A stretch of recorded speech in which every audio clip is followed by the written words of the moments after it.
Kako dobro voditi duhovno življenje in rasti v veri, milosti in darovih duha?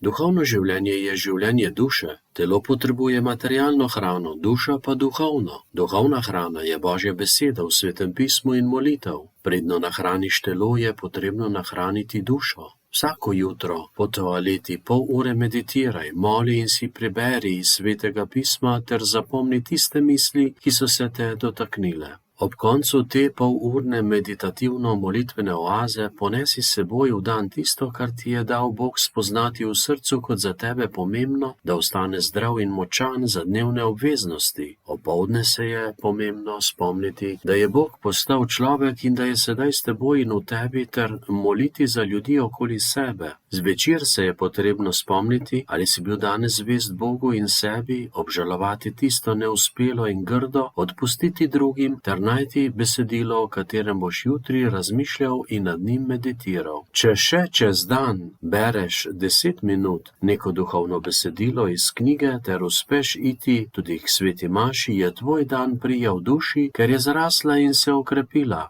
Potrudi se tako živeti in delati, kakor si v molitvi spoznal in vedno se utrjuje v tem spominjanju, da je Bog sedaj ob tebi. Tako bo tvoj dan prežet s telesnimi in duhovnimi opravili, tedaj se boš počutil kot popoln človek, ponosen, ker obstajaš.